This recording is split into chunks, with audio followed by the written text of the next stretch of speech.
Bandeirantes, fechada com você, fechada com a verdade. Manhã Bandeirantes. Oferecimento. Recap, Sindicato dos Postos de Combustíveis de Campinas e Região. Acesse recap.org.br. 10 da manhã, 1 minuto. Bom dia, excelente quinta-feira para você que segue na programação da Bandeirantes Campinas. Você que ficou com a companhia do Jornal Gente nesta edição de hoje, de 26 de junho de 2026. Amanhã tem mais Jornal Gente, sempre às 8 horas, coladinho com o Primeira Hora na programação da RB e transmissão simultânea na tela da Band News TV. E a partir de agora, e até às 11h30 da manhã, nós do Manhã Bandeirantes estamos aqui para levar informação, prestação de serviços e também opinião e contar com a sua participação na programação regional do microfone forte do Grupo Bandeirantes de Comunicação. Você que nos acompanha pelo FM 85.7 e pelas nossas plataformas digitais do Grupo Bandeirantes de Comunicação. Um grande abraço a você que está conosco pelo portal bandmulti.com.br, na agilidade do jornalismo online 24 horas por dia, com a aba Ao Vivo. Tem uma luzinha vermelha piscando quando você abre bandmulti.com.br que está escrito Ao Vivo. Clicou ali, você nos acompanha de onde você estiver. Obrigado a quem está com a gente também pelo aplicativo Bandplay. Gratuitamente todo o conteúdo do Grupo Bandeirantes de Comunicação na palma da sua mão. E a você que gosta do rádio com imagens, com os bastidores, com o que acontece aqui no Complexo de Comunicação João Jorge Saad, no Jardim São Gabriel, em Campinas, e nos assiste pelo youtube.com/Bandeirantes Campinas. Uma comunidade que não para de crescer e que conta com a sua participação e com a sua inscrição. Se você ainda não faz parte, é só se inscrever. Já tem aquela conta do Google que você usa para acompanhar as coisas no YouTube? Clica ali no inscrever-se e assim você vai receber em tempo real a notificação a cada novo programa iniciado aqui nos nossos estúdios. Nossa equipe técnica postos com Alan Zanelato na mesa de som, com o Edson Freitas na central técnica e a coordenação técnica do Gil Kleber. Além do canal do YouTube, você pode mandar a sua pergunta, a sua sugestão de tema, o seu comentário para o 971021493. 19 é o DDD 971021493. A edição do Manhã Bandeirantes que vai até o Nossa Área, 11h30 da manhã, quando o Carlos Henrique chega com o noticiário esportivo, falando muito desta vitória da seleção brasileira classificada em primeiro lugar no Grupo C, 3-0 contra a Escócia. A Escócia ainda fazendo contas para saber se consegue avançar pelo índice técnico numa das terceiras vagas, mas o Brasil já esperando o adversário que sai hoje à noite. Brasil, vale lembrar, tem 3 possíveis adversários daqui para frente: Holanda, Japão, Suécia. Hoje o confronto seria entre Brasil e Japão. Data e horário nós já sabemos. Segunda-feira, 2h da tarde, o Brasil vai enfrentar um desses adversários na fase 16avos, uma antes das oitavas de final. Copa do Mundo a partir de agora para o Brasil. Perdeu, acabou. Empatou, prorrogação, seguiu empatado, decisão por pênaltis. Daqui para frente é mata-mata para a seleção brasileira. E claro que a Bandeirantes vai acompanhar hoje, ainda às 8h da noite, as 2 partidas, uma em Kansas City, olha que bonita a pronúncia, Kansas City, Tunísia e Holanda. A Holanda que lidera com 4 pontos, enfrenta uma seleção que virou o saco de pancadas da chave, perdeu os 2 jogos, sofreu 9 gols, marcou apenas 1. A tendência é que a Holanda vença sem sofrimento. E o outro confronto em Dallas, entre Japão e Suécia. O Japão tem 4 pontos, a Suécia tem 3 pontos. Um empate coloca o Japão na segunda fase, na 16avos. A Suécia, se vencer, toma o lugar do Japão e coloca a seleção asiática naquela continha, se vai dar para classificar ou não entre os terceiros colocados. E aí, amanhã a repercussão completa também sobre o que o Brasil espera para a próxima segunda-feira, 2 da tarde, em Houston. Que a gente não tenha problema lá em Houston para vencer e se classificar para as oitavas de final. A nossa programação da Bandeirantes começa o nosso programa de hoje sempre trazendo as informações sobre Como está o trânsito no seu caminho? Você que cota o interior paulista pelas rodovias aqui principais do estado. E tem uma informação para você que utiliza a SP 340, a chamada Campinas-Mogi. Um grave acidente aconteceu na manhã de hoje e há reflexos ainda neste momento às 10h06. A passageira de uma motocicleta, garupa da moto, morreu atropelada por uma carreta na manhã de hoje, quilômetro 162, no trecho que passa por Mogi Mirim, pista sentido interior. A rodovia Ademar Pereira de Barros, a SP 340, ainda tem uma interdição parcial. A concessionária Renovias, responsável pelo trecho, informou que a ocorrência foi por volta de 6 horas da manhã. Uma motocicleta bateu na traseira de um veículo utilitário, a moto tombou e assim que houve essa queda no solo, a mulher que estava na garupa foi atingida por uma carreta que trafegava pela via e atropelou essa vítima por, segundo o motorista, não ter tempo de reação, ou para frear ou para conseguir desviar do acidente. Ela não resistiu aos ferimentos, morreu ainda no local, morte constatada ainda na pista. O condutor da motocicleta, que era quem estava pilotando, a moça na garupa, ele pilotando, sofreu apenas ferimentos leves. Quem estava no veículo utilitário, que foi atingido pela moto, e na carreta que provocou o atropelamento, não se feriram. Nesse momento, há um bloqueio parcial na pista sentido interior e uma lentidão que chega a aproximadamente 3 quilômetros. Confirmação, portanto, da morte dos demais passageiros. Tinham 3 pessoas entre caminhão e utilitário. Todos saíram sem ferimentos. E o motociclista que teve ferimentos considerados leves. Bloqueio parcial acontece para o trabalho de perícia, para a remoção do corpo dessa vítima. E por conta disso, a lentidão que se forma nesse trecho passando por Mogi Mirim. Mais cedo, na rodovia dos Bandeirantes, teve um acidente entre 2 veículos no quilômetro 91, aqui na cidade de Campinas, mas os veículos já foram retirados, ninguém se feriu, foi por volta das 5 horas da manhã. Felizmente, nada de mais grave foi registrado nesse caso, apenas os danos materiais.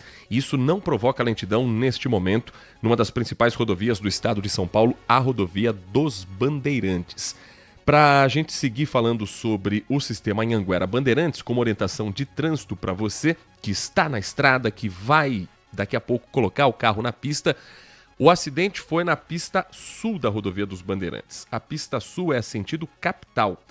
Não há reflexo dele no momento e a única lentidão que o motorista enfrenta é na chegada à capital paulista, tempo nublado nesse momento em São Paulo, do quilômetro 18 ao quilômetro 13, já no trecho urbano em que a velocidade máxima reduz de 120 para 90, o motorista está ali naquele para e anda típico para o horário. Sentido interior, o motorista não enfrenta dificuldades. Se você está em Campinas e precisa sair sentido interior, saiba que a rodovia dos Bandeirantes é uma boa opção. Embora em Anhanguera também não esteja com dificuldades no trecho sentido interior, sentido capital sim.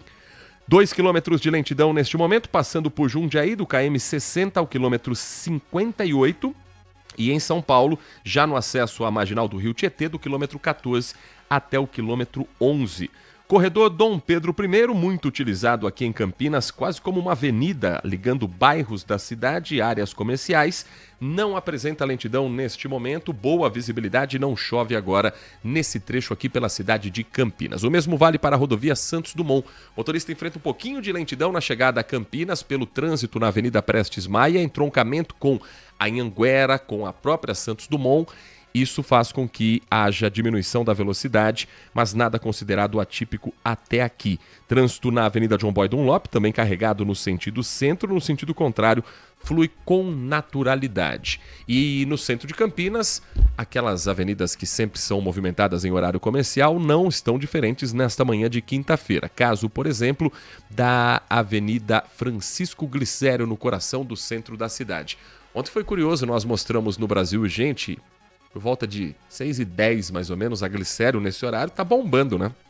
Ontem, não tinha uma alma mais na rua, por conta do jogo, obviamente, da seleção brasileira, muita gente dispensada mais cedo, e 6h15, 6h20, Campinas já parecia um domingo à noite, já parecia um feriadão em que pouca gente circulava pela região.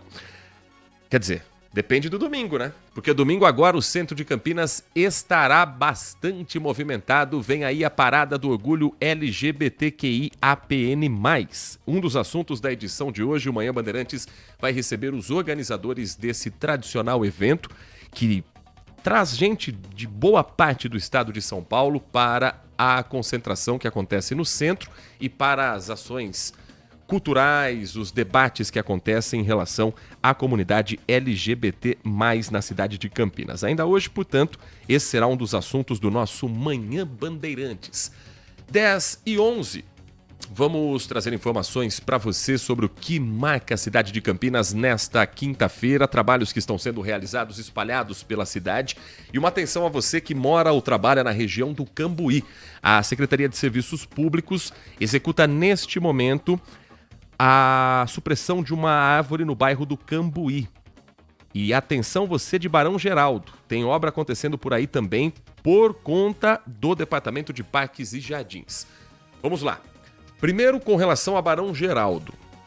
A árvore que recebe a poda e um atendimento aos moradores ali do local é um jatobá plantado na calçada da rua Condessa do Pinhal, uma árvore de 12 metros de altura com galhos bem grandes que chegam a ficar sobre o telhado da casa da moradora que foi quem fez a solicitação ao Departamento de Parques e Jardins, agora com atendimento no trabalho da Secretaria de Serviços Públicos. São trabalhos que vão ser realizados entre hoje e amanhã, dependendo, claro, também das condições climáticas para a segurança da equipe no local. No bairro do Cambuí, a retirada da árvore é porque ela está seca, bem em frente ao Hospital Irmãos Penteado, na Avenida Júlio de Mesquita, próximo ao cruzamento com a Avenida Benjamin Constant. O relatório técnico foi feito e identificou que a árvore possui galhos visivelmente secos que estão sobre a fiação, o que apresenta risco de queda e que tem como alvo principal quem passa pelo local.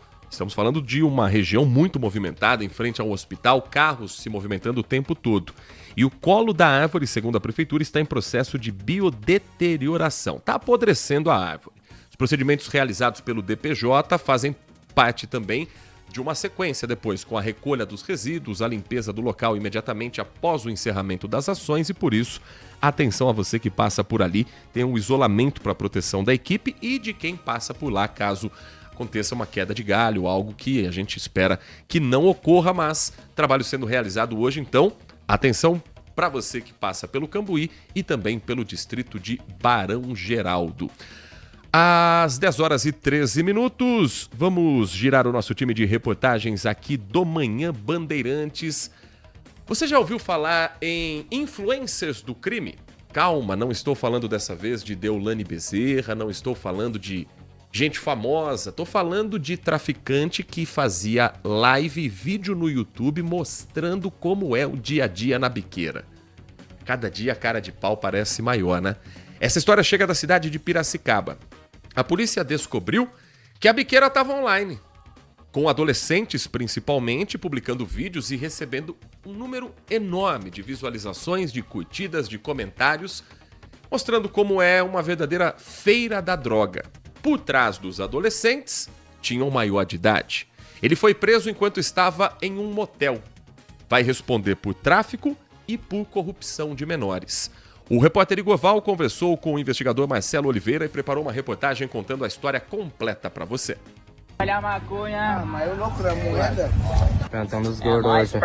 Piscil. Esse vídeo postado em um canal no YouTube mostra um adolescente anunciando a venda de entorpecentes. Os jovens mostravam a rotina do tráfico de drogas em um ponto conhecido como Trio, que liga o bairro Bosque dos Lenheiros ao bairro Mário Dedini, em Piracicaba.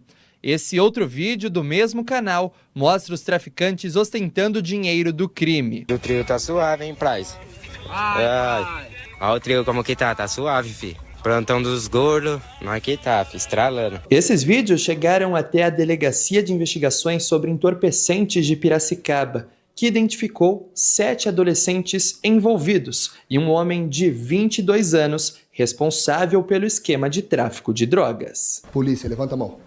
Levanta a mão, solta o celular, levanta aí. Você fica coberta, moça. Além desse dinheiro aqui, tem algum outro? Tem dinheiro dentro do seu carro? Este homem foi preso enquanto estava no motel com uma mulher. O indivíduo que captava esses menores e fornecia droga diariamente para eles de maneira gradativa. Ele reabastecia esse ponto de venda de entorpecentes com os kits e depois passava para recolher o dinheiro proveniente das vendas. 2 adolescentes também foram apreendidos durante a ação da Polícia Civil.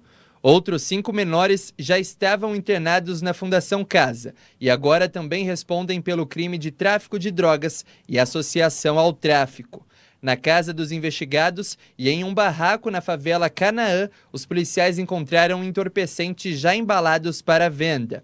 Havia cerca de 2.500 porções de drogas, entre maconha, cocaína e crack, e ainda quase R$3 mil em dinheiro em espécie.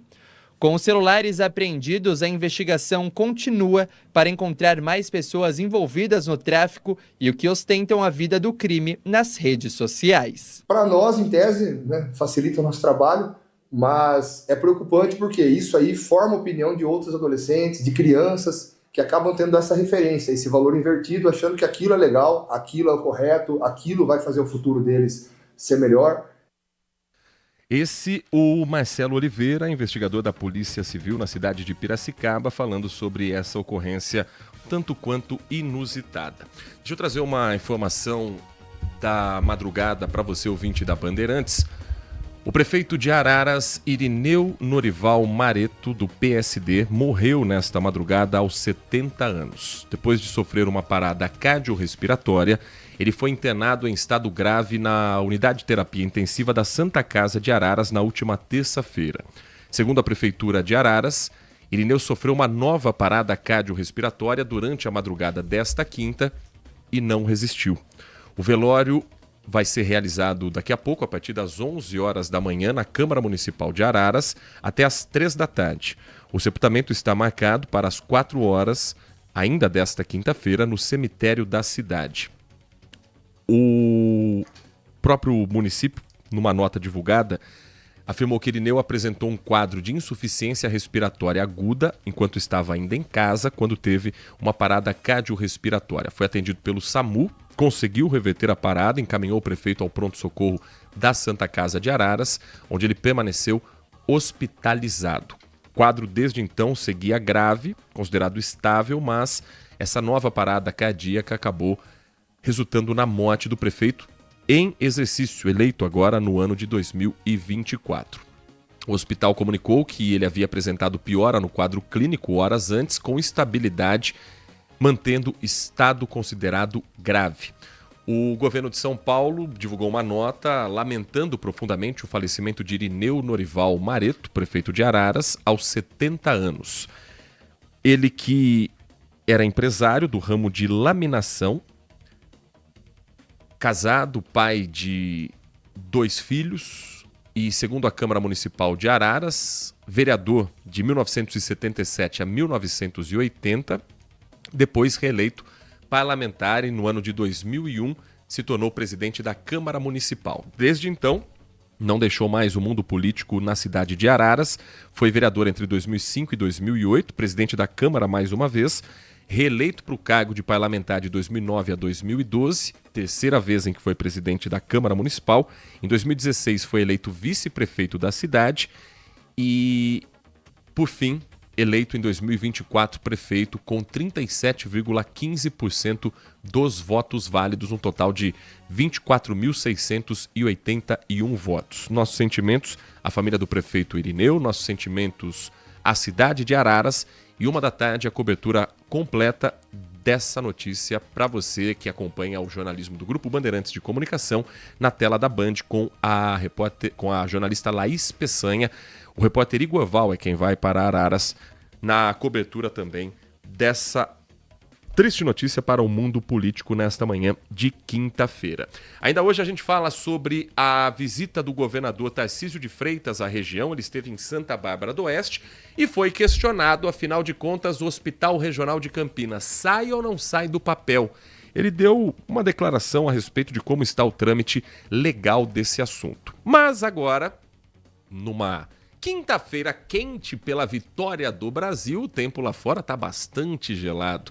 Um dos dias mais frios deste gelado mês de junho, com 16 graus, marcando agora os termômetros do CEPAGRE da Unicamp, numa manhã em que a mínima ficou na casa dos 12,7 graus.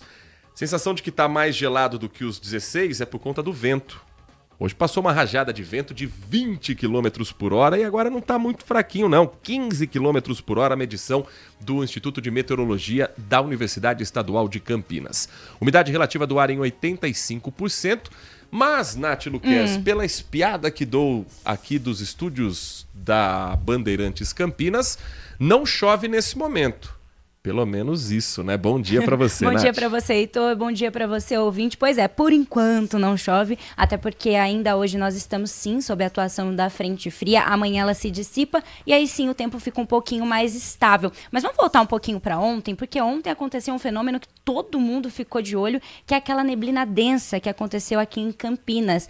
E o CEPAGRE tem a explicação de tudo isso, é que as neblinas elas são formadas pelas chuvas constantes que saturam o ar de umidade e com isso essas gotículas muito pequenininhas de água ficam suspensas na atmosfera e reduzem a visibilidade. Esse processo resulta, então, na redução de visibilidade para os motoristas e costuma ocorrer com maior frequência durante períodos de temperaturas mais baixas e uma elevada concentração de umidade. Isso é muito raro acontecer aqui na cidade de Campinas, até porque geralmente quando está mais frio, quando os termômetros marcam aí mínimas mais baixas, geralmente o tempo está seco, por isso o susto. Ainda ontem tivemos a tarde mais fria do ano de 2026, com temperatura máxima de apenas 16,6 graus. Em relação a esse mau tempo em Campinas, teve reflexo no Aeroporto Internacional de Viracopos. 27 voos que foram cancelados e 26 desviados entre quarta e quinta-feira. Isso porque a visibilidade para chegar ou descer ou para subir de Viracopos era comprometedora para a segurança. Em nota, Azul, todos esses voos são da Azul, principal companhia aérea que opera no Aeroporto Internacional aqui em Campinas. E a empresa informou que as mudanças causaram um efeito cascata. Então, voos de outras regiões do país também sofreram alterações. Quarta-feira, a neblina reduziu a visibilidade e interrompeu temporariamente os pousos em Viracopos entre principalmente 10 para 5 da tarde e por volta de 6 horas da noite, Nath. Agora, hoje, além da frente fria, a atuação de um cavado atmosférico continua favorecendo a formação de áreas de instabilidades aqui sobre o estado. Por isso, o INMET, o Instituto Nacional de Meteorologia, mantém alerta de perigo potencial para chuvas intensas até hoje, às 11h59 da noite. Amanhã, essa frente fria começa a perder força aqui na região. Ainda vamos sentir um pouquinho os resquícios desse sistema, com chuvas logo na madrugada, início da manhã, mas no período da tarde a gente tem um retorno gradual do tempo mais estável, redução das precipitações. Para o finalzão de semana teremos retorno do tempo firme aqui na região, predomínio de sol, elevação gradual das temperaturas das máximas, porém, logo na próxima semana teremos a chegada de uma última frente fria antes do mês de junho acabar e a gente segue atualizando você. Então, até amanhã, pelo menos, bastante chuva aqui na região. Quem está muito atento à chuva em Campinas é quem mora às margens do rio Capivari. Quando chove em Campinas, alguns dias depois, há o transbordamento do rio. E as chuvas do início da semana provocaram alagamento em 3 ruas na cidade de Montemor, após um volume acima do normal para essa época do ano. A Defesa Civil informa que não há vítimas, pessoas desabrigadas ou pessoas desalojadas. Transbordamento aconteceu fora da época que normalmente a gente dá esse tipo de notícia, que é entre dezembro e até as famosas águas de março fechando o verão. Em 2 dias choveu mais de 60 milímetros em Montemor, superior à média esperada para todo mês, que varia entre 30 e 40 milímetros. Ou seja, em 2 dias choveu praticamente o dobro do que era esperado para o mês todo na cidade de Montemor. A Defesa Civil explica que a região foi atingida principalmente da terça para quarta-feira, o rio foi subindo e agora o monitoramento é feito no trecho de Campinas para saber se é suficiente para essa água também levar transtornos a cidades como Montemor, Capivari e Rafah, que normalmente são as mais impactadas. Local mais afetado ontem foi a rua Siqueira Campos, que o trânsito precisou ser interditado porque a água tomou conta do asfalto todo e não havia a menor condição de tráfego no momento. 10 horas e 25 minutos. O Manhã Bandeirantes vai para um rápido intervalo e na volta a gente fala sobre um evento que vai agitar o próximo domingo em Campinas, a edição 2026 da Parada do Orgulho LGBTQIAPN+. Um evento que atrai gente do estado de São Paulo inteiro e que coloca em pauta discussões importantes da nossa comunidade. Nós vamos falar sobre o evento, sobre a logística, sobre o trabalho que vai ser realizado e tudo mais na sequência do nosso Manhã Bandeirantes. Manhã Bandeirantes. Consumidor, muitas vezes, a qualidade do combustível que você coloca no tanque do seu veículo pode ser tão diferente quanto o preço que você paga por ele. Por isso, procure abastecer em postos de sua confiança e exija sempre o cupom fiscal. É seu direito e a sua garantia. Recap, Sindicato dos Postos de Combustíveis de Campinas e Região. Acesse recap.org.br. Que é esquisito quando você vai falando, vai descendo, né? Aí você fica... Band Multi. Você informado em um minuto. A seleção brasileira fez a festa da torcida nesta quarta-feira ao vencer a Escócia por 3-0 e garantir a classificação para a próxima fase da Copa do Mundo. O grande destaque da partida foi o Vini Júnior, que marcou 2 gols e ajudou o Brasil a terminar a fase de grupos na liderança da chave. Outro momento que chamou a atenção foi o retorno do Neymar. Após um período de recuperação, o camisa 10 voltou a entrar em campo e recebeu o carinho dos torcedores. E a caminhada rumo ao Hexa continua. O Brasil já tem compromisso marcado pela segunda fase da competição. A seleção volta a campo nesta segunda-feira, dia 29 de junho, às 14 horas, em Houston, lá nos Estados Unidos. O adversário ainda será definido de acordo com o fechamento dos outros grupos. Mas os possíveis adversários são Holanda, Japão e Suécia. Vamos continuar na torcida pelo Hexa. Tá quase novo. Quer saber mais? Acesse bandmulti.com.br. Você ouviu Minuto Band Multi. Você informado em um minuto. Seus posts não têm engajamento e suas redes sociais não geram resultados? Vem aí, Band Talks, do like ao lucro, edição gastronomia. Um evento gratuito para aprender como transformar conteúdo em resultados e conhecer cases de sucesso da nossa região. Dia 8 de julho, às 8 da manhã, no Centro de Convivência Cultural de Campinas. Garanta sua inscrição gratuita pelo simpla.com.br. Band Talks, do like ao lucro, edição gastronomia. Vem aprender com quem gera resultado. Apoio Prefeitura Municipal de Campinas. Manhã Bandeirantes. 10 horas da manhã, 28 minutos, de volta com o nosso Manhã Bandeirantes, quinta-feira, 25 de junho de 2026. E nesse final de semana, mais precisamente domingo, acontece a 26ª edição da Parada do Orgulho LGBTQIAPN+, em Campinas, integrando a programação do Mês da Diversidade aqui no município. Concentração marcada a partir das 10 horas da manhã no centro da cidade, na Praça Guilherme de Almeida. Na sequência, desfile pelas ruas do centro das 2 às 5h30 da tarde. Atividades que seguem ao longo do domingo e previsão até às 10 horas da noite no mesmo ponto de concentração.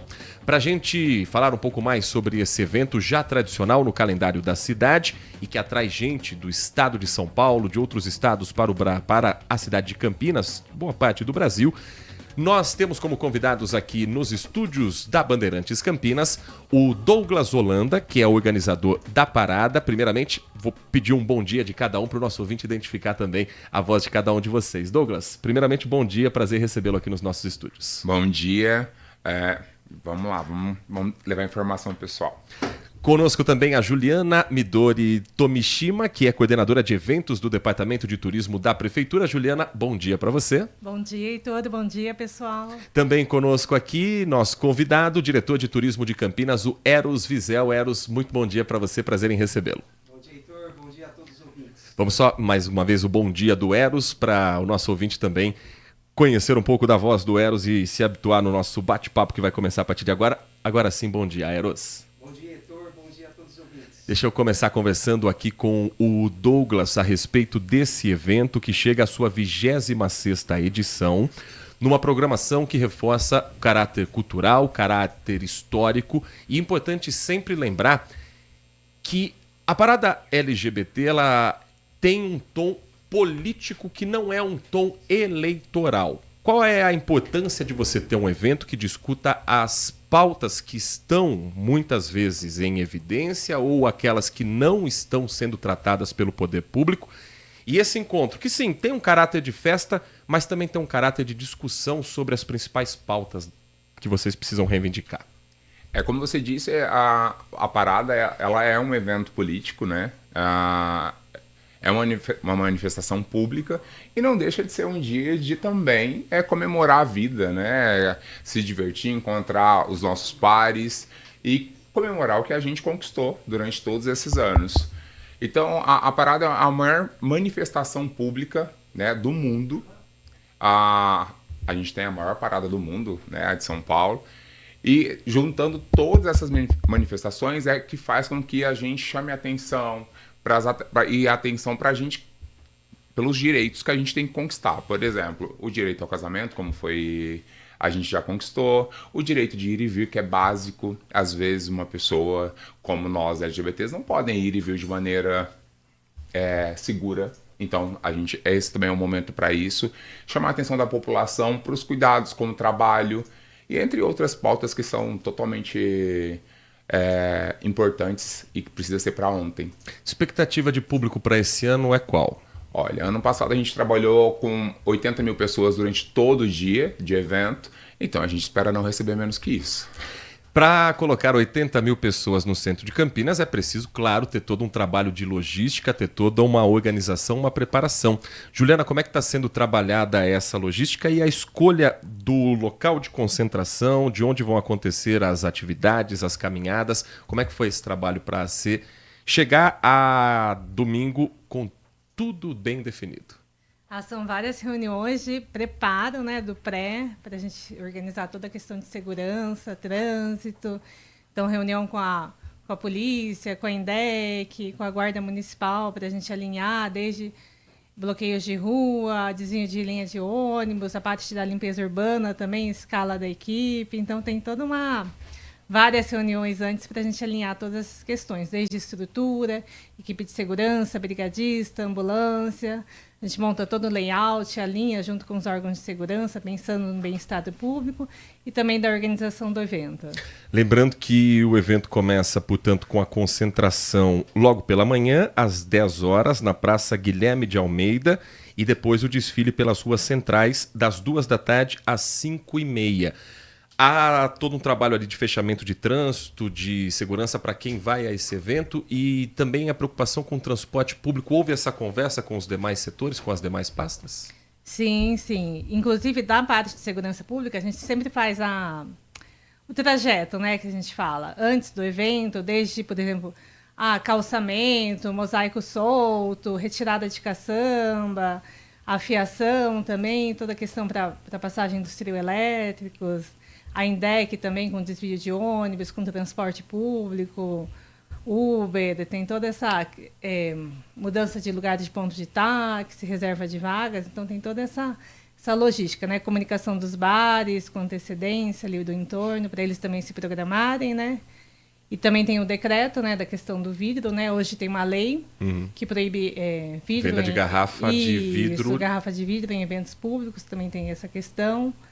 Então, tem várias reuniões assim, com antecedência, também da CETEC por parte dos ambulantes para alinhamento do evento.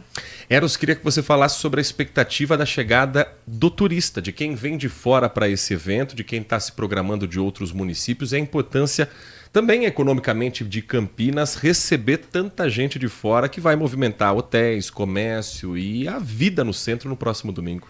Exatamente. A parada é um dos principais eventos da cidade, eu acho que é o principal, né, junto com o carnaval, e a expectativa de público sempre é muito positiva, sobretudo por conta dessa pauta importante, que existe uma pauta social muito importante, e com a chegada desse público, uma ativação direta de bares, restaurantes, hospedagem. A gente estima que é uma injeção direta de aproximadamente 4 milhões com esse público estimado, né, que dá uma ativação direta na economia local nesse período da parada e também no mês da diversidade, que são eventos complementares que ativam economicamente a região. É um evento que a gente percebe que está evoluindo numa perspectiva muito positiva, não somente de público, mas também do ponto de vista de organização. Hoje é um evento que tem esses resultados em virtude da sintonia que existe entre a organização, entre os órgãos do poder público, como a Juliana comentou, são reuniões de planejamento com a Polícia Militar, com a Guarda Municipal, com a CETEC, serviços públicos. É uma ação coordenada que permite que a gente tenha um evento de boa qualidade, né, e que seja um evento de relevância turística no âmbito regional e também nacional.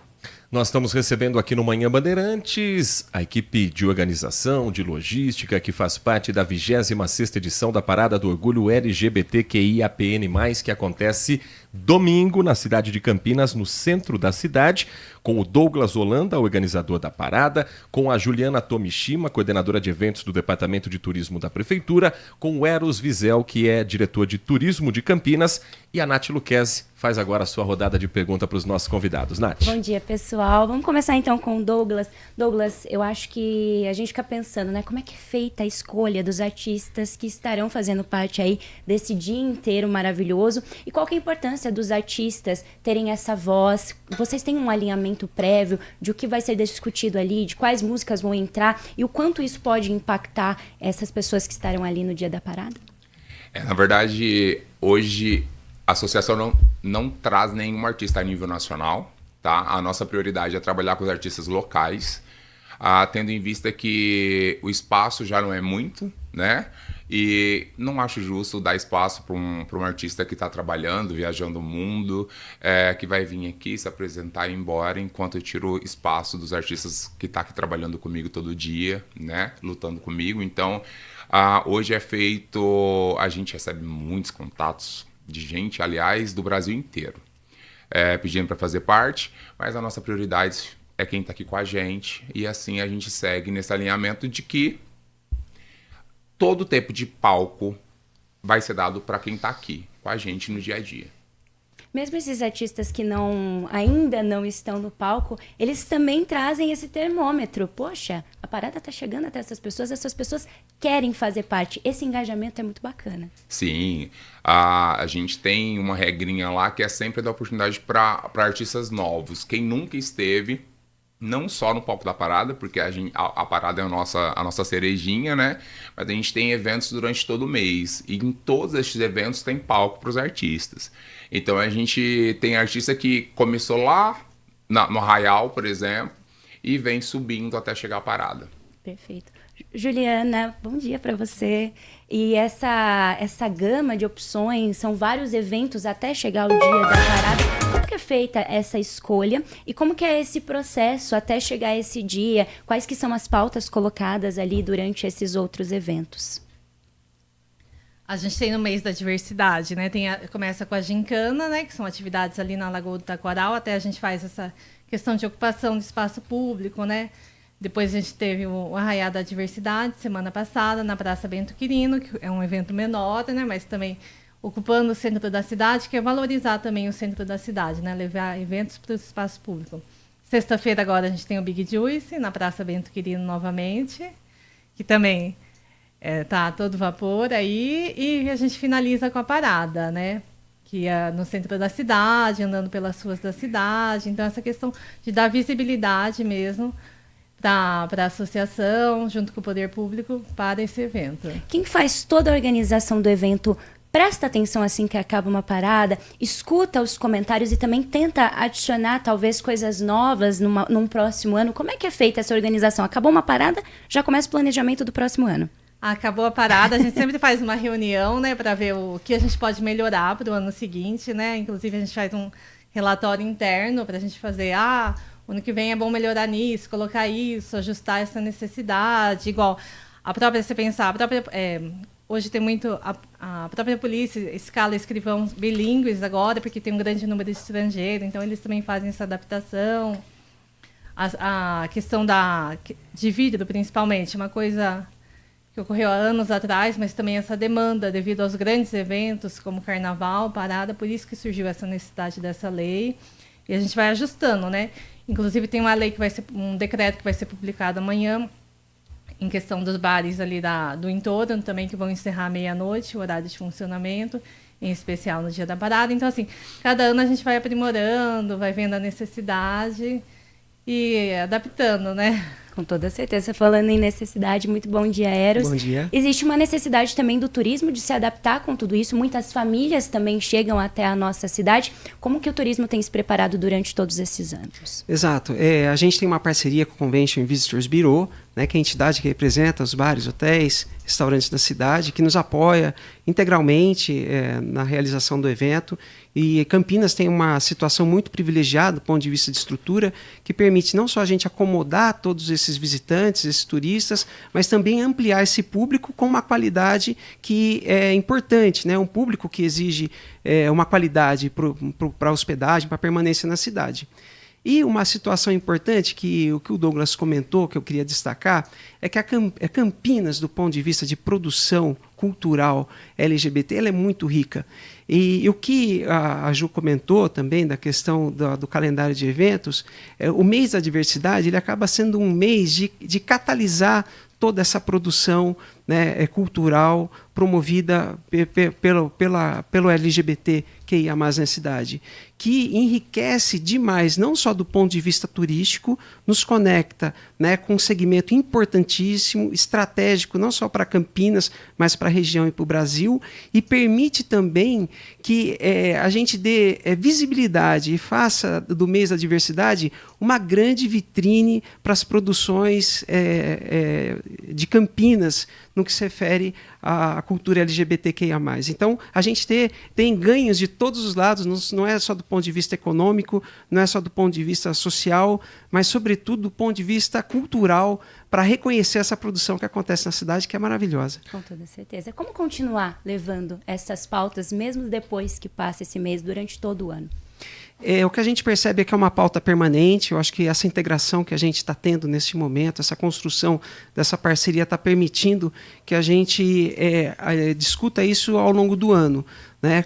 Como foi dito, a gente tem um período que a gente se concentra no tema, mas ao longo do ano a gente tem vários eventos LGBTQIA+, que acontecem na cidade, né? Então, e são grupos que são cada dia mais organizados, cada dia mais fortes, cada dia mais conectados com a política pública, e a gente, do ponto de vista, né, de poder público, também dando um caráter de interesse público e o caráter social que o tema merece.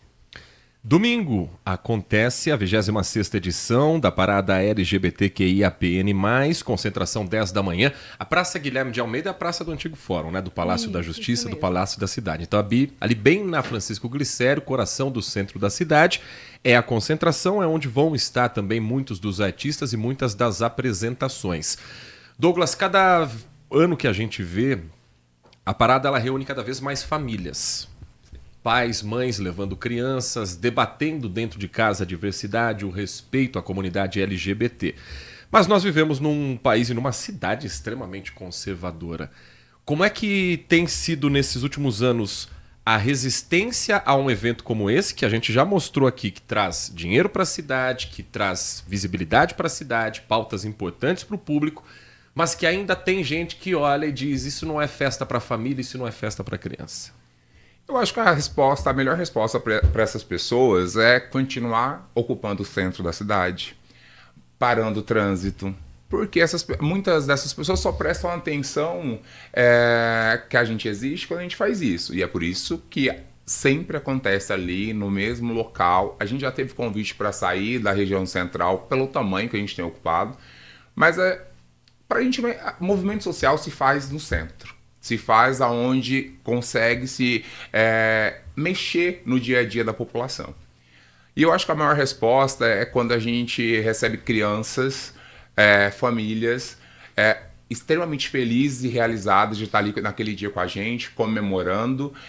Eles da perspectiva de irem a um lugar diferente para eles, né? Vendo as drags que estão sempre lá, vendo shows, né, que não se vê fora de lá. E eu acho que a maior resposta é quando a gente escuta de uma família que está muito feliz de estar ali com seus filhos, que não tem nenhum problema em compor os mesmos espaços, e porque não tem, né? Nós não somos diferentes, é todo mundo igual. O importante é que todo mundo aprenda a amar. Eu digo que se a gente ama, a vida seria muito mais leve. Nath. Essas temáticas, elas são discutidas nas escolas? Qual seria a importância de trazer isso também para as escolas, de ensinar a criança desde o início de que não existe nada diferente? Hoje existem milhões de formas de amar e milhões de formas de família. Como discutir isso nas escolas? Quem se arrisca? Olha, discutir isso na escola seria ótimo se a gente pudesse, mas a gente ainda não pode. Porque eu conheço professores que, quando abordam esse tipo de assunto dentro das salas de aula, eles são penalizados, tá? Então, como a gente faz isso? Eu recebo muitos convites para palestrar em algumas escolas, e aí eles fazem essas rodadas em horário, por exemplo, no sábado. Venha, aí quem se sentir à vontade vai. Já aconteceu o caso de marcar durante a semana e os alunos reclamarem que, mas eu estou sendo obrigado a vir para poder escutar sobre a pauta? Não, então não é obrigado. O horário é de final de semana e quem se sente à vontade vai. E vai além do aluno, né? Tem a família, tem a comunidade onde essas escolas estão, tem o próprio ensino, né? Eles podem falar abertamente sobre as questões de diversidade, não podem? Como que tá isso? Bom, a minha filha, ela estuda em uma escola, né? E tem uma amiguinha e ela mesma falava, olha mamãe, que legal, ela tem 2 papais. Eu achava bem interessante. Que a escola abordava, porque era da sala de aula dela mesmo. Entendi. Tratar com naturalidade, né, Eros? Eu acho que é um processo para desconstruir um preconceito, né? Então, a desconstrução do preconceito tem que ter estratégia, paciência, porque repassa por você permitir com que as pessoas recebam informações e vivenciem experiências que mostrem claramente que a realidade, né, que muitas vezes habita, que é divergente, é outra, né? Então, eu acho que os eventos LGBT, a informação, né, a possibilidade de vivenciar espaços comuns, eu acho que é uma estratégia, eu acho que contribui de uma forma muito importante para a gente avançar, né, na desconstrução desse preconceito que ainda existe, né? E eu acho que o evento ele contribui com isso, né? Porque a gente percebe que muitas vezes as pessoas vão por oportunidade, por curiosidade e se encantam, né? E veem que na verdade não é nada daquilo que eles imaginavam, né? E, portanto, convite feito próximo domingo, a partir das 10 horas da manhã, na praça do antigo Palácio da Justiça, hoje Palácio da Cidade, com o centro todo tomado por programação cultural, por artistas da região, padrinhos do evento Ícaro Kadoshi e Pri Drag. A Priscila Drag, acho que é a maior drag queen do Brasil, em altura com certeza, gigantesca. Também humorista, conhecida nacionalmente, que todos os anos está presente também nos eventos da cidade de Campinas, fora outros artistas que você pode ver a lista completa no portal da Prefeitura, campinas.sp.gov.br. Nós conversamos aqui no Manhã Bandeirantes com o Douglas Holanda, organizador da parada, com a Juliana Tomishima, que é coordenadora de eventos do Departamento de Turismo da Prefeitura, e também com o Eros Wiesel, que é diretor de turismo de Campinas. Muito obrigado pela atenção com o nosso ouvinte. Sucesso para vocês no próximo domingo. Espaço sempre aberto para a gente falar sobre os eventos da cidade, sobre diversidade e esses assuntos que precisam ser tocados na grande mídia, Douglas. Obrigado. Juliana? Obrigada e até domingo. Eros, obrigado pela Nath, atenção. Obrigado pela oportunidade. Então, estão todos convidados para domingo e na praça no Largo do Rosário. Às 10h49, um rápido intervalo. Na volta, a gente segue com a programação da Bandeirantes Campinas dentro do Manhã Bandeirantes. Você está ouvindo Manhã Bandeirantes. Oferecimento. Recap, Sindicato dos Postos de Combustíveis de Campinas e Região. Acesse recap.org.br. A cobertura para a eleição desse ano vai ter vários desafios. Nossa principal missão é furar as bolhas. Muitas vezes o eleitor fica nas redes sociais sendo bombardeado com aqueles recortes, só que a gente sabe, ali também circula um volume gigantesco de fake news. O eleitor sabe que pode confiar no Grupo Bandeirantes de Comunicação. São quase 90 anos de história. E estamos ali sentindo a notícia, sentindo a informação junto com o público também. Grupo Bandeirantes. Somos de verdade. Consumidor. Muitas vezes, a qualidade do combustível que você coloca no tanque do seu veículo pode ser tão diferente quanto o preço que você paga por ele. Por isso, procure abastecer em postos de sua confiança e exija sempre o cupom fiscal. É seu direito e a sua garantia. Recap, Sindicato dos Postos de Combustíveis de Campinas e Região. Acesse recap.org.br. Minuto Bandimulti. Você informado em 1 minuto.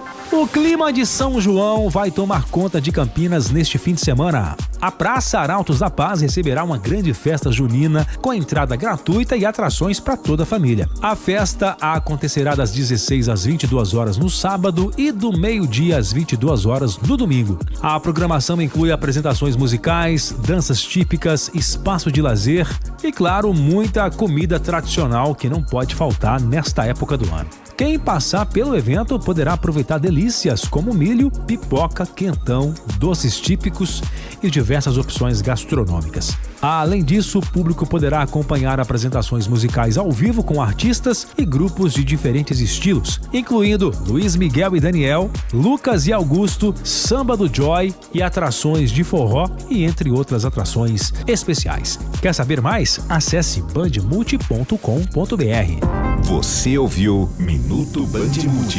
Você informado em 1 minuto. Manhã Bandeirantes. Agora são 10 horas da manhã, 52 minutos, 10h52. Vamos fazer uma primeira rodada com a participação dos nossos ouvintes, agradecendo a todos que estão conosco desde cedo.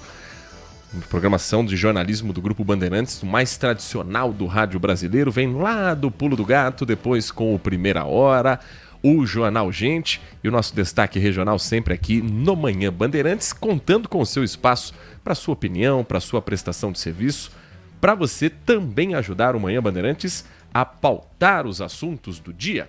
19971021493. Bom dia, Heitor, Nath. Bom dia. Se tem uma coisa que a política brasileira não deixa é a gente morrer de tédio. Não. Né? Lula inventa um fato político, uma cortina de fumaça aí com o Neymar, para esconder um fato político, né, que é a questão do Jacques Wagner, para desviar o foco e é muito perigosa, porque assim ele corre o risco do Neymar ter um desempenho razoável que já gera crítica para ele, ou então, mesmo que não tenha um desempenho bom, que a seleção perca, por exemplo, a Copa, não ganha a Copa, os jogadores já têm uma desculpa pronta, né, que teve influências aí negativas de fora para dentro. Misturar política e futebol é sempre muito arriscado para qualquer político. E Michele Bolsonaro, quando você, vendo as análises hoje do vídeo dela, foi um vídeo ali muito bem produzido, né, um aparato ali de audiovisual muito bem elaborado, né? Então não foi um vídeo simplesmente de desabafo aí do Instagram, foi um vídeo aí que tem pretensões. E Flávio Bolsonaro está sem vice na chapa. E a Michele Bolsonaro, ela representa um capital político feminino. E agora, com esse vídeo, a imagem do Flávio Bolsonaro ficou um pouco arranhada diante desse eleitorado. Eu apostaria minhas fichas aí que ele vai acabar cedendo, mesmo que a contragosto dele, e declarando ela como vice na chapa. Um abraço a vocês, é o Erivelton. É um bom palpite, Vamos trazer a informação da saída do senador Jacques Wagner. Depois a gente tem reportagem também, a gente já vai acionar daqui a pouquinho a Agatha Gonzaga sobre essa história entre Michele e Flávio Bolsonaro. Mas primeiro, Nath Luquezzi, eu até achei que ia demorar um pouquinho mais, que eles iam usar o Jogo do Brasil como primeiro passo para a fritura do senador Jacques Wagner, que não é qualquer senador. Jacques Wagner é líder do governo Lula no Senado, um dos nomes mais fortes do PT, ex-governador da Bahia, e que, vamos puxar pela memória, lá em 2018, quando Lula estava preso pelas ações da Operação Lava Jato, em que Lula bancou o nome de Fernando Haddad com aquela estratégia de primeiro lança Lula candidato, sabendo que ele não vai poder concorrer, vai até o limite do prazo eleitoral e aí o vice dele é anunciado como o titular da chapa, o vice era o Fernando Haddad, e aí muda a composição com o Fernando Haddad candidato a presidente e com Manuela Dávila candidata a vice. Havia uma discussão muito grande de quem seria o escolhido, e eram 3 os nomes mais fortes dentro da ala da esquerda como um todo. O PT com o Fernando Haddad e Jacques Wagner. E o outro era Flávio Dino, que era do PCdoB, governador do Maranhão. E no fim, tudo que acontece no PT, a palavra final é do presidente Lula. Isso é histórico. E no caso de Jacques Wagner, você tirar um cara forte como ele, de um cargo importante como a liderança do governo no Senado, claro que gera uma grande repercussão. E aí, quando é que o PT faz isso? Horas antes do jogo do Brasil na Copa do Mundo contra a Escócia. Que daí tava todo mundo pensando se o Ancelotti ia colocar o Neymar como titular, se ele ia optar pelo Ryan no lugar do Rafinha, pelo Luiz Henrique, e o Endrick joga ou não joga. E aí o assunto Jacques Wagner fica meio para escanteio. Mas a gente dá a notícia, Nath Luquezzi. Inclusive, o senador Jacques Wagner anunciou na própria quarta-feira em suas redes sociais que deixará a liderança do governo no Senado. Na nota, Wagner informa que a decisão foi tomada em comum acordo com o presidente Luiz Inácio Lula da Silva, com quem se reuniu ontem no Palácio da Alvorada. Em nota, ele afirma que acabou de ter uma excelente reunião com o presidente Lula, uma conversa entre amigos, e decidimos em comum acordo que me afastarei da liderança do governo no Senado Federal. Neste momento, minha prioridade absoluta é provar minha inocência e me dedicar à reeleição do presidente Lula e do governador Jerônimo Rodrigues, além da minha reeleição junto com Rui Costa para o Senado. Juntos, com humildade e muito trabalho, renovaremos nosso compromisso com o projeto coletivo que vem mudando a Bahia e o Brasil, é o que diz o comunicado. Em entrevista à Band News no mesmo dia, Wagner negou irregularidades e afirmou estar absolutamente tranquilo em relação à investigação. Bom, Jacques Wagner, muito conhecido na Bahia, ex-governador, um nome forte, que estava muito bem pontuado na pesquisa para o Senado na Bahia. Esse ano, vamos lembrar, Senado Federal vai ter renovação de 2/3 da casa. Cada estado tem 3 senadores em Brasília. E a cada 4 anos você tem uma eleição para a renovação da casa. Existem anos em que você renova 1/3 da casa e outro 2/3 da casa, porque o mandato de senador é uma bênção. São 8 anos de cargo público. O levantamento de maio do Instituto Paraná Pesquisas, divulgado no dia 13 de maio desse ano, mostrava o senador Jacques Wagner muito bem pontuado. Não só ele. O outro candidato do PT também. A liderança de Rui Costa, com 48,8% das intenções de voto, Jacques Wagner com 40,6%, João Roma, do PL, aparecendo com 24,8%, Ângelo Coronel, do Republicanos, com 23,2% e Deliana Ribeiro, do PSOL, com 5,7%. Eu não confio em pesquisa de Senado. Por causa do Instituto de Pesquisa? Não. Por causa da cabeça do eleitor. Quantos são os eleitores que já sabem em quem vai votar para presidente da República? Muitos. Talvez a grande maioria do Brasil. Quantos são os eleitores que já sabem em quem vão votar para governador de São Paulo? Muitos. Talvez a maior parte do estado. Quantos são os eleitores que já sabem quem são os candidatos a senador pelo estado de São Paulo? Pouquíssimos. Senador, nas últimas eleições, se mostrou um cargo em que o eleitor decide na semana da eleição, na semana de votar. Que aí ele se dá conta de quem é o candidato daquele governador, daquele presidente que ele também vai votar na urna. Por exemplo, 2018, quando eram 2 os candidatos ao Senado, Eduardo Suplicy liderou todas as pesquisas de intenção de voto. Na hora H, na hora da votação, Major Olímpio, que estava lá atrás nas pesquisas, foi eleito, junto com Mara Gabrilli, do PSDB. Por quê?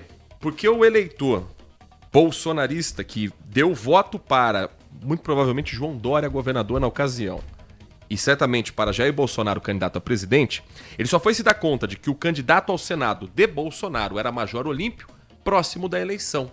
Eduardo Suplicy já é um nome nacional, conhecido há muito tempo, então era natural que ele aparecesse bem nas pesquisas. Terminou em terceiro. Aqui, além do fator desconhecimento do candidato, Jacques Wagner agora vai ter que mais se explicar sobre a participação dele no escândalo do Banco Master do que pedir voto mostrando o trabalho que ele fez em 8 anos como senador. Tudo pode acontecer. Eleição se define no dia da votação, primeiro domingo de outubro. Mas esses 40,6% eu duvido que cheguem com essa força toda. Ah, mas se você somar os 48 com 40, tá errada essa pesquisa. Não. Nós vamos votar 2 vezes. E lembrando, não podemos votar 2 vezes no mesmo candidato. Então o eleitor tem que escolher 2 candidatos diferentes ao Senado Federal.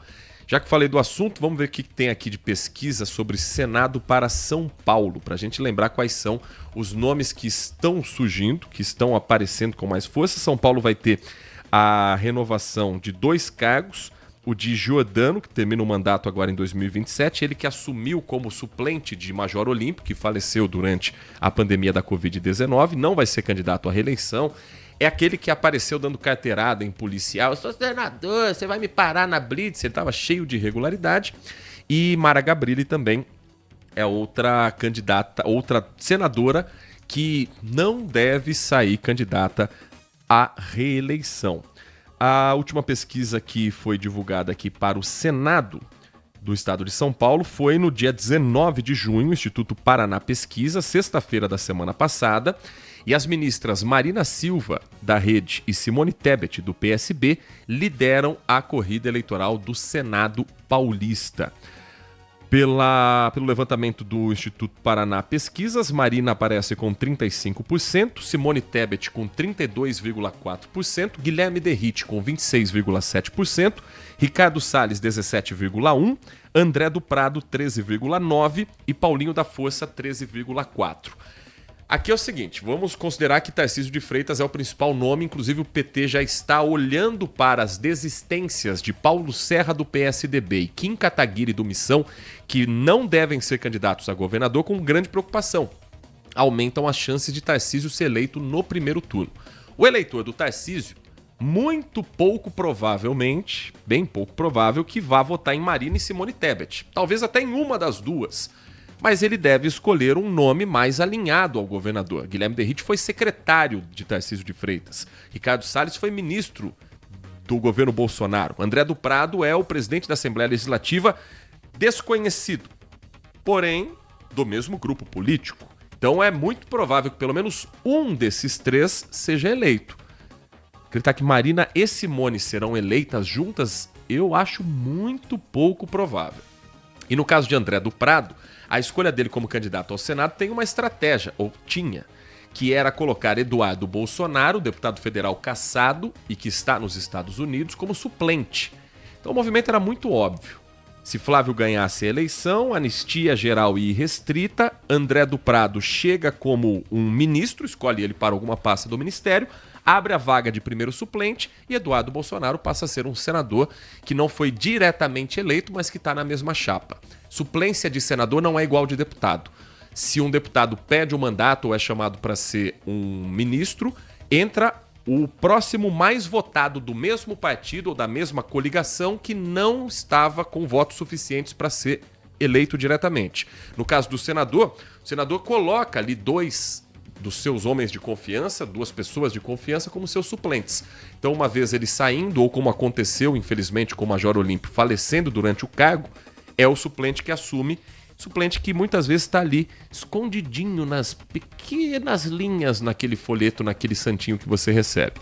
No caso do Eduardo, eu acho que não seria esse o papel dele, de ser um nome escondido. Acho que ele seria aquele a alavancar os votos de André do Prado. Isso antes da condenação no Supremo Tribunal Federal, que torna Eduardo inelegível aqui no país. Mais uma mensagem de áudio para a gente girando os assuntos e a opinião do nosso ouvinte. Bom dia, Nath. Bom dia. Quero expressar minha solidariedade com o povo da Venezuela. Como se não bastasse tudo que acontece com eles, politicamente, né, humanamente.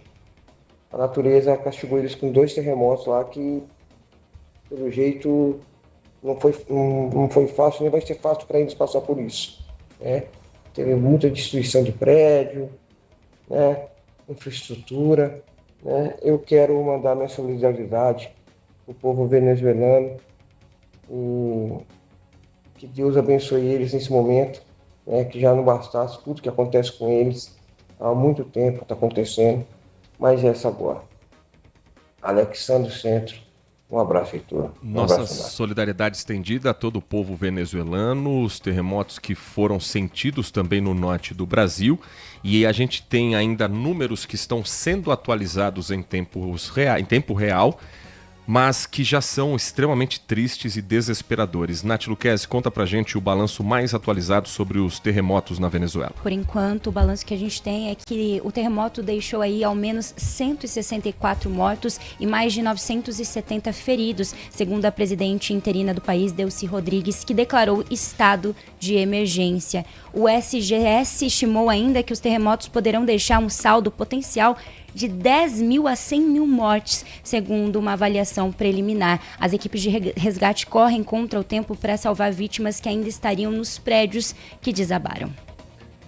Nossa solidariedade, portanto, também ao povo venezuelano e o compromisso do Grupo Bandeirantes de te atualizar em tempo real de tudo o que acontece por lá e torcendo para que o número de mortos não cresça ainda mais. Já é uma tragédia, mas que não se torne ainda maior. Fora a reconstrução do país, fora a dificuldade, e o Brasil, inclusive, se colocando à disposição para ajudar nesse momento que exige humanidade. Mais uma participação do nosso ouvinte aqui no Manhã Bandeirantes.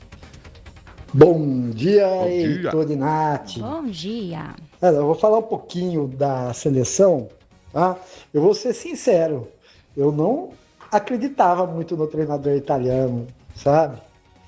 Mas eu tô vendo que ele conseguiu encaixar certinho o time, cara. Os volantes encaixadinho, a defesa, ponto alto, estão jogando bem agrupado. Olha, tá muito bom. É lógico que o Brasil não é melhor que umas outras 4, 5 seleções que tem aí, são tudo iguais, tá? Mas eu acredito que a gente tem chance. E olha, acertei o resultado ontem. Falei 3-0. Foi mesmo. Tá? E assim, Heitor, o Neymar, eu vi lá, para ele jogar 15 minutos, 10 minutos, tá bom. Uhum. Tá? Para quem reclamava e reclama do Elvis jogando na ponte, pô, dá uma olhadinha pro Neymar. Cheio, não tá hein? tão diferente assim não, hein, cara? Tá redondinho. Ele tá sem mobilidade, tá meio fora de forma, né? Mas tudo bem. Você já ouviu falar? Quando eu era pequeno, às vezes as molecadas iam jogar e a gente falava, esse aí é café com leite. Ele vai entrar sim. 15 minutos, 10 minutos. Mas eu gostei bastante. Um Neymar para entrar, prender uma bola, mudar a cara do jogo, ajudar a segurar um resultado, acho que pode ajudar sim a seleção do Carlo Ancelotti. Como titular, ele está muito longe da condição física básica para uma Copa do Mundo tão pegada. Acho que o Carlo Ancelotti encontrou o time com o Ryan na ponta direita, com o Danilo na lateral direita, que ainda precisa ser testado contra adversários mais fortes.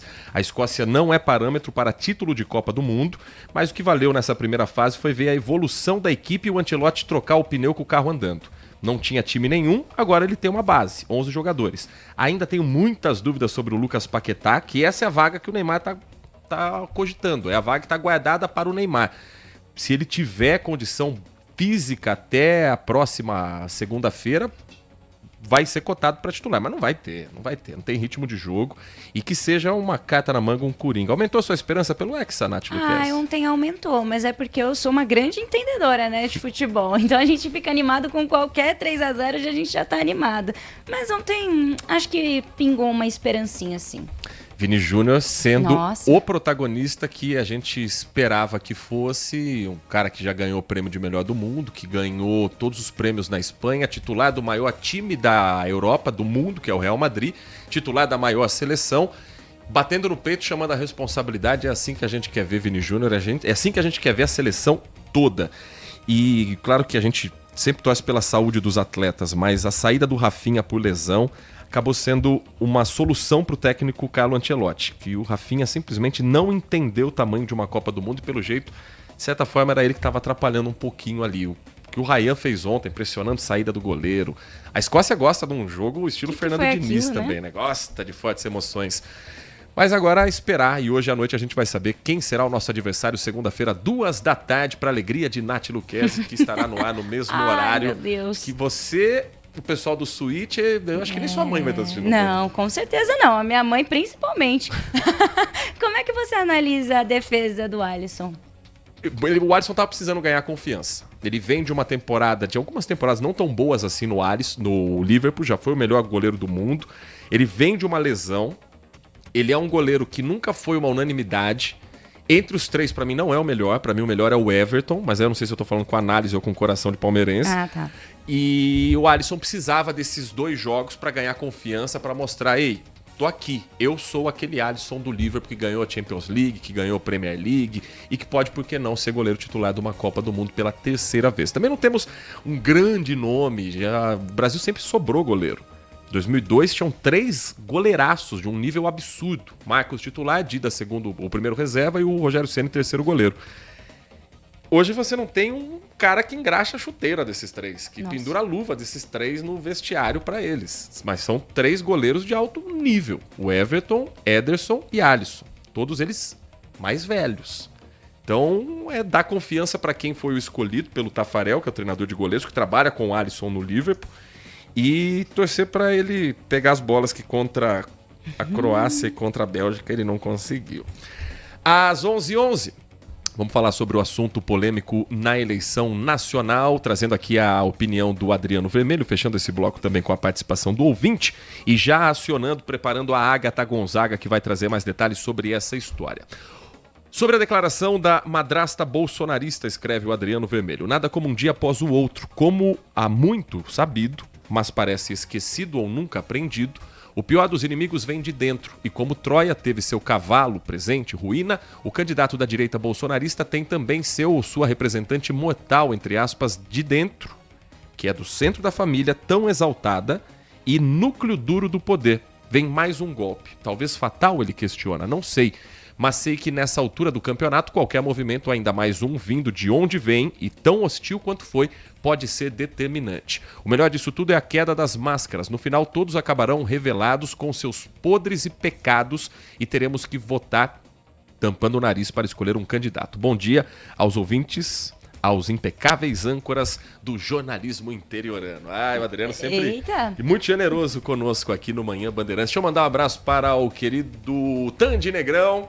Tô desde ontem que eu tô me sentindo mal pelo comentário que eu fiz. Tandy Negrão, você, se estiver acompanhando a gente, aquele abraço a você, a família toda, o Enzo, que ontem certamente ficou muito feliz com a vitória da seleção brasileira. E eu acho que o Tandy Negrão vai querer ouvir também as informações da Agatha Gonzaga sobre a discussão entre Michele e Flávio Bolsonaro, que partiu da própria ex-primeira-dama, Agatha. No vídeo de quase 30 minutos de duração, Michele Bolsonaro disse que foi maltratada por Flávio Bolsonaro em uma conversa sobre estratégia eleitoral no Ceará. Segundo ela, desde o episódio, os dois não voltaram a se falar, mesmo com encontros frequentes durante visitas do senador ao ex-presidente Jair Bolsonaro. A ex-primeira-dama afirmou ter se sentido humilhada depois de se posicionar contra a aliança do partido com Ciro Gomes, do PSDB no estado, e que o filho mais velho de Bolsonaro a criticou nas redes sociais antes de falar com ela, além de não atender o telefone, o que considerou uma apunhalada. Ele retornou a ligação, mas sinceramente, para falar o que ele me falou, seria melhor se ele não tivesse ligado. Ele foi muito ríspido, me desrespeitou e me maltratou ao telefone. E eu não tinha feito nada contra ele. Ele disse que seria melhor eu ficar fora das decisões do partido. Disse que eu havia chegado ontem e não entendia nada de política. Diante dessa humilhação, eu disse a ele que estava tudo bem. Mas para ele e alguns que o cercam, eu não entendo de política. Tudo bem, eu me recolhi. E desde esse dia, ele não me procurou mais. Eu também não procurei, porque estou respeitando o que ele falou, e é só isso. Agora, vou desmentir as narrativas e notícias que circulam na imprensa. Eu sei quem as planta, eu sei quem são as fontes. Eles me tratam como se eu fosse idiota, como se eu fosse alguém que chegou ontem, mas eu não sou. Eu sei mais do que eles pensam. Todos foram avisados, em especial dentro do partido, e serão lembrados disso.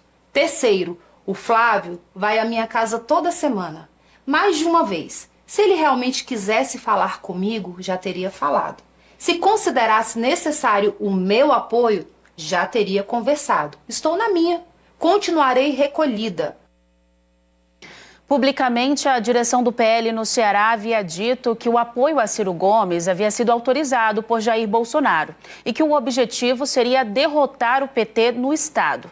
Michele é contra o apoio a Ciro por causa de críticas feitas por ele a Bolsonaro. A ex-primeira-dama defende a candidatura de Eduardo Girão, do Novo, ao governo do Ceará. Flávio acusou Michele de ter atropelado o direcionamento do ex-presidente, o que ela negou. Pessoas que se diziam fiéis ao meu marido, que se gabavam e lucravam por se dizerem bolsonaristas, se apressaram em me atacar, em me humilhar, em dizer que eu estaria, desculpe a palavra, cagando para o meu marido. Alguns desses influenciadores estavam nos Estados Unidos e de lá induziam pessoas ao erro e comandavam os ataques gratuitos covardes contra mim. E eu não conseguia entender por que estavam fazendo aquilo comigo. Eu estava fazendo exatamente o que o meu galego me pediu para fazer.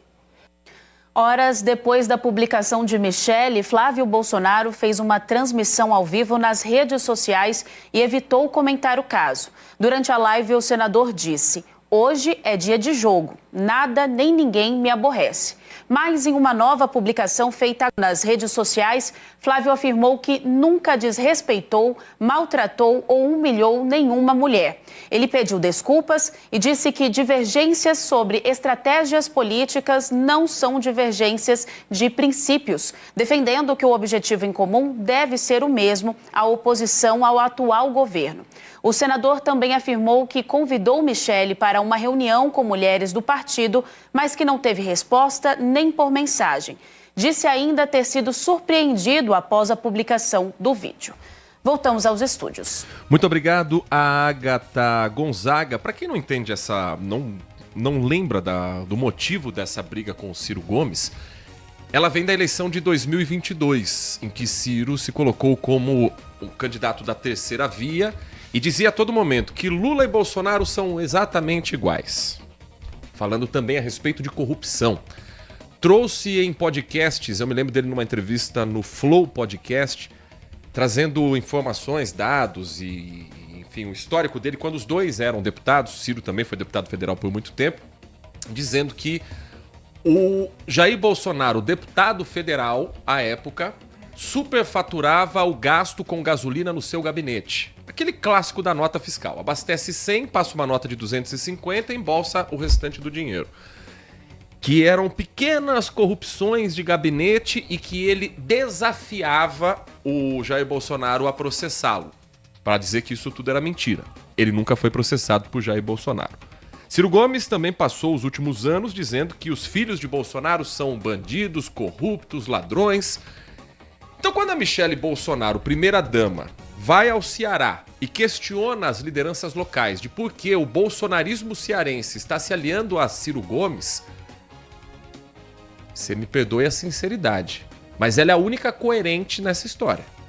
É a única que está dizendo, não vou me aliar a um cara que está falando isso do meu marido. Não vou me aliar a alguém que está falando isso da minha família. Afinal de contas, a base bolsonarista é ou não é a defesa da família? E aí os filhos se aliam por uma decisão estratégica e tratam Michele como sendo a louca da história? Típico do que acontece com mulher nesse país. Então, ela como liderança do PL Mulher, ela pode não ter uma interferência direta na eleição. O PL Mulher, ele existe muito mais para dizer que o Partido Liberal e o bolsonarismo está antenado às pautas femininas do país, do que propriamente uma grande liderança de impacto. Mas Michele Bolsonaro tem sim uma grande penetração no público feminino, principalmente entre o eleitorado evangélico feminino. É claro que Michele Bolsonaro rachar com Flávio Bolsonaro, com perdão do termo, ter essa desavença, não vai fazer essa pessoa que gosta da Michelle Bolsonaro votar no presidente Lula. A pessoa não vai chegar no dia da eleição e apertar 13 porque não gostou da atitude do Flávio. Mas pode desmobilizar a militância. E se você desmobiliza esse candidato, se você desmobiliza esse eleitor, esse que gosta de Jair Bolsonaro, que gosta de Michelle Bolsonaro, mas que nunca comprou Flávio Bolsonaro como seu candidato, como eu disse, ele não vai votar no Lula. Mas ele pode não ir votar. Ele pode não ter interesse de, no domingo da eleição, sair de casa. E aí é uma vantagem que o presidente Lula pode aproveitar. Pode se dar bem com a desmobilização.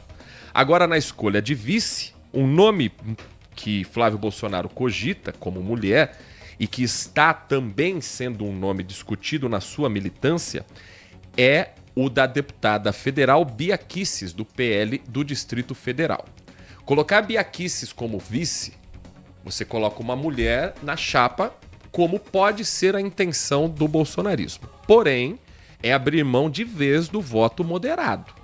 Bia Kicis é uma das mais radicais deputadas federais, é uma voz que é muito ouvida dentro da própria bolha bolsonarista, mas que eu acho muito pouco provável que vá agregar voto de quem não é já eleitor de Flávio.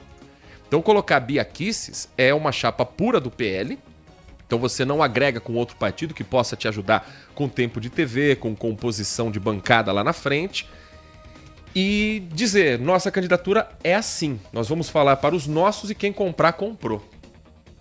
Acho que o mais lógico numa eleição em que Flávio já fez um jogo de cintura para se aliar com Ciro Gomes, depois de tudo que Ciro falou dele, dos irmãos, do pai, é colocar alguém mais moderado como vice. Homem, mulher, mas que tente passar essa imagem cada vez mais distante de um Flávio moderado, de filhos de Bolsonaro que são mais moderados do que o pai.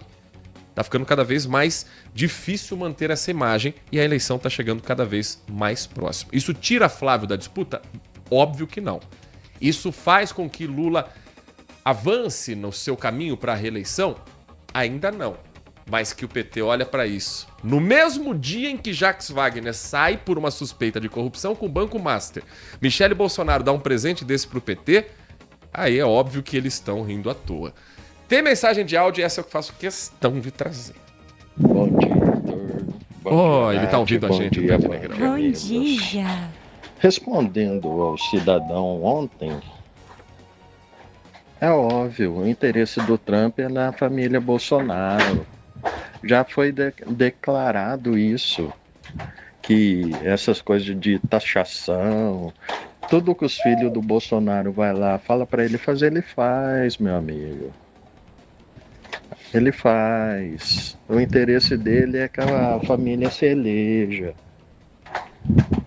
E tô adorando essa briga da Michelle com o Flávio, hein? Tô adorando. Tandy Negrão. Tandy, que ontem eu fiz uma brincadeira, por isso que eu disse que faço questão de trazer, porque ele tá conosco aqui na nossa audiência do Manhã Bandeirantes, que vai para um último intervalo e na volta a visita do governador Tarcísio de Freitas à região e a discussão sobre o hospital regional se sai ou não sai do papel. Manhã Bandeirantes. Consumidor, muitas vezes, a qualidade do combustível que você coloca no tanque do seu veículo pode ser tão diferente quanto o preço que você paga por ele. Por isso, procure abastecer em postos de sua confiança e exija sempre o cupom fiscal. É seu direito e a sua garantia. Recap, Sindicato dos Postos de Combustíveis de Campinas e Região. Acesse recap.org.br. Minuto Bandmulti. Você informado em 1 minuto. Campinas recebe neste domingo a 26ª edição da Parada do Orgulho LGBT+, um dos eventos mais tradicionais do calendário aqui da cidade. A programação reúne cultura, música, diversidade e ações voltadas à promoção do respeito e da inclusão. A expectativa é de que milhares de pessoas participem das atividades ao longo do dia. O evento conta com apresentações artísticas, atrações culturais e uma estrutura especial de segurança e organização para receber o público. Além do caráter festivo, a parada também tem como objetivo dar visibilidade às pautas da comunidade LGBT+, reforçando a importância do combate à discriminação e da defesa dos direitos humanos. A organização orienta que o público utilize transporte público sempre que possível e chegue com antecedência para aproveitar toda a programação. Quer saber mais? Acesse bandmulti.com.br. Você ouviu Minuto Bandmulti. Você informado em 1 minuto.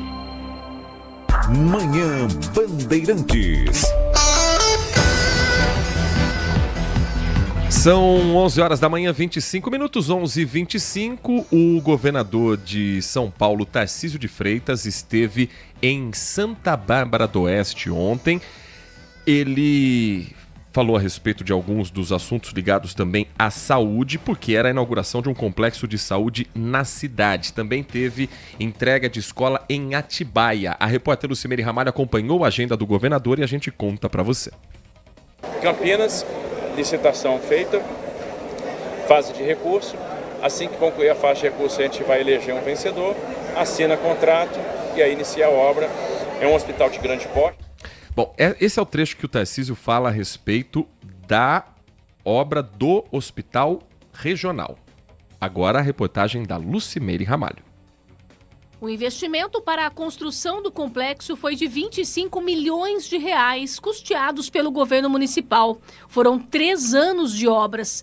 A nova unidade tem 3.600 metros quadrados de área construída, em 4 andares. Serão 28 consultórios para atender a população que precisa de uma consulta de alguma especialidade médica, como cardiologia, por exemplo.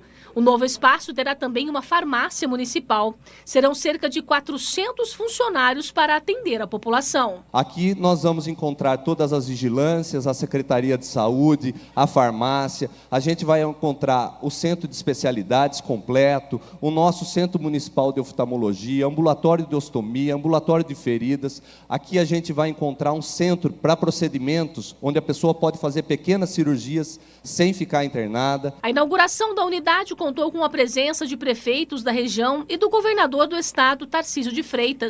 Além do investimento do município para a construção do espaço, o governador do estado anunciou uma verba de 2 milhões de reais para comprar mais equipamentos. Com isso, a unidade passa a ser referência para atendimentos na região metropolitana de Campinas. Um grande trabalho da Prefeitura de Santa Bárbara, um trabalho bacana, que agrega aí todos os serviços de saúde num único centro. Então a gente vai ter aí o centro de especialidade, a gente vai ter farmácia, a gente vai ter laboratório, ambulatório, vigilância em saúde, tudo num único local, a própria Secretaria de Saúde funcionando aqui.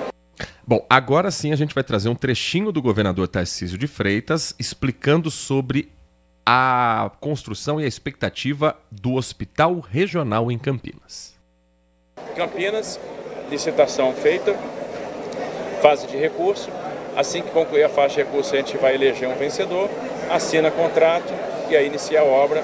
É um hospital de grande porte, um hospital de 400 leitos, tem uma previsão contratual de 36 meses para ficar pronto. Tarcísio que foi acompanhado ali, bem ao lado, bem colado no ombro dele, o presidente da Assembleia Legislativa, André do Prado, pré-candidato a senador, como nós contamos aqui nesta edição do Manhã Bandeirantes, que está ficando por aqui, porém ainda dá tempo de fazer um convite.